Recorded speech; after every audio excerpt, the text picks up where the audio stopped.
What effect did the depression have on your marriage? Well, it gave everybody a wonderful new label. It's Diana's unstable and Diana's mentally imbalanced. And unfortunately, that seems to have stuck on and off over the years. Are you saying that that label stuck within your marriage? I think people used it, and it stuck, yes. According to press reports, it was suggested that it was around this time things became so difficult that you actually tried to injure yourself. Mm. Is that true? Mm. When no one listens to you, or you feel no one's listening to you, all sorts of things start to happen. For instance, you have so much pain inside yourself that you try and hurt yourself on the outside because you want help, but it's the wrong help you're asking for. People see it as crying wolf or attention seeking, and they think because you're in the media all the time, you've got enough attention, inverted commas. But I was actually crying out because I wanted to get better in order to go forward and continue my duty and my role as wife, mother, Princess of Wales. So, yes, I did inflict upon myself. I didn't like myself. I was ashamed that I couldn't cope with the pressures. What did you actually do? Well, I just hurt my arms and my legs. And I work in environments now where I see women doing similar things, and I'm able to understand completely where they're coming from. What was your husband's reaction to this when you began to injure yourself in this way?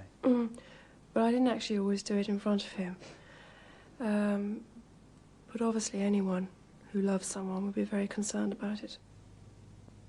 Did he understand what was behind the physical act of hurting yourself, do you think? No, but then not many people would have taken the time to see that. Were you able to admit that you were in fact unwell, or did you feel compelled simply to carry on performing as the Princess of Wales? I felt compelled to perform. Well, when I say perform, I was compelled to go out and do my engagements and not let people down and support them and love them.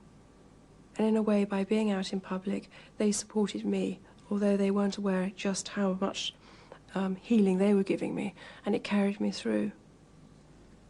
But did you feel that you had to maintain the public image of a successful Princess of Wales? Yes, I did. Yes, I did. The depression was resolved, as you say, but it was subsequently reported that you suffered bulimia. Mm. Is that true? Mm-hmm. Yes, I did. I had bulimia for a number of years. And that's like a secret disease you inflicted upon yourself because your self-esteem is at a low ebb and you don't think you're worthy or valuable. You fill your stomach up 4 or 5 times a day, some do it more, and it gives you a feeling of comfort. It's like having a pair of arms around you, but it's temporary.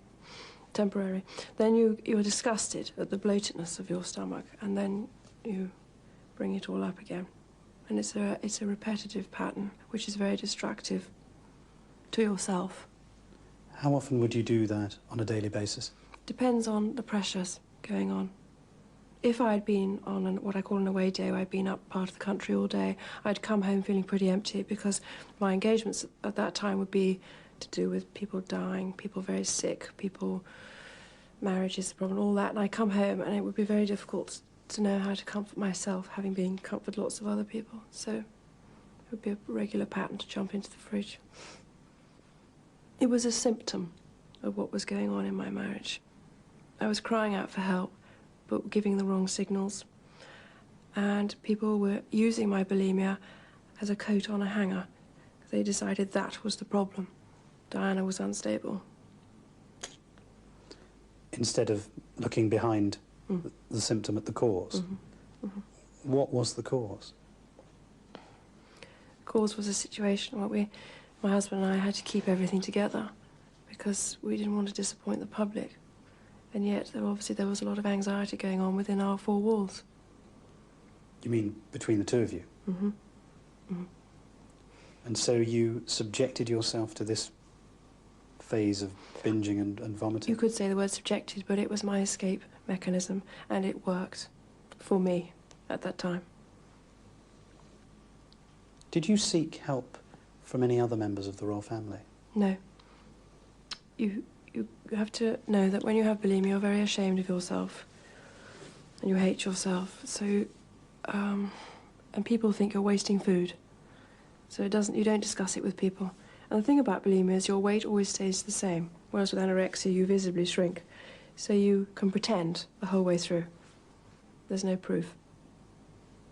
When you say people would think you were wasting food, did anybody suggest that to you? Oh yes, a number of times. What was said? Well, it was just, I suppose you're going to waste that food later on. You know, that was pressure in itself. And of course I would, because it was my release valve. How long did this bulimia go on for? A long time. But I'm free of it now. 2 years? 3 years? A little bit more than that. According to reports in the national press, it was at around this time that you began to experience difficulties in your marriage and your relationship to the Prince of Wales. Is that true? Well, we were a newly married couple, so obviously we had those pressures too. And we had the media, who were completely fascinated by everything we did. And it was difficult to share that load, because I was the one who was always pitched out front, whether it was my clothes, what I said, what my hair was doing, everything. It was a pretty dull subject, actually, and it's been exhausted over the years. When actually what we wanted supported was our work, and as a team. What effect did the press interest in you have on your marriage? It made it very difficult, because for a situation where it was a couple working in the same job, we got out the same car, shook the same hand, my husband did the speeches, I did the handshaking. So basically we were a married couple doing the same job, which is very difficult for anyone, and more so if you've got all the attention on you. We struggled a bit with it, it was very difficult. And then my husband decided that we'd do separate engagements, which was a bit sad for me, because I quite liked the company. But there again, I didn't have the choice. So it wasn't at your request that you did that on your own? Not at all, no. The biography of the Prince of Wales, written by Jonathan Dimbleby, which, as you know, was published last year, suggested that you and your husband had very different outlooks, very different interests. Would you agree with that? No, I think we had a great deal of interest. We both liked people, both liked country life, both loved children, work in the cancer field, work in hospices. But I was portrayed in the media at that time, if I remember rightly, as someone, because I hadn't passed any O-levels and taken any A-levels, I was stupid.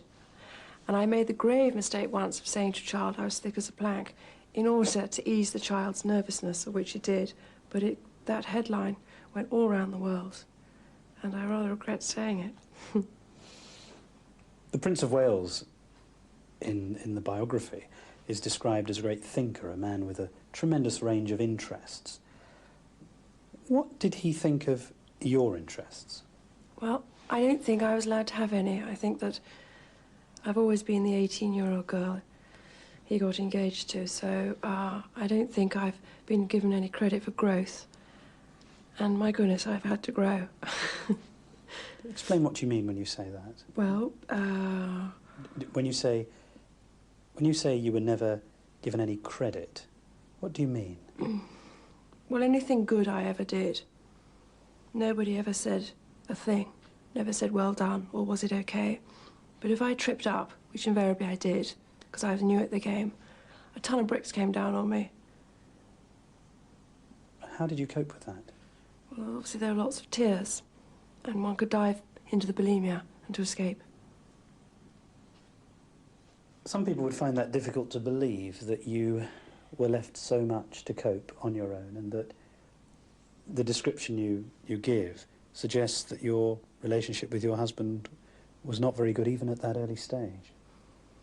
Well, we had unique pressures put upon us, and we both tried our hardest to cover them up, but obviously it wasn't to be.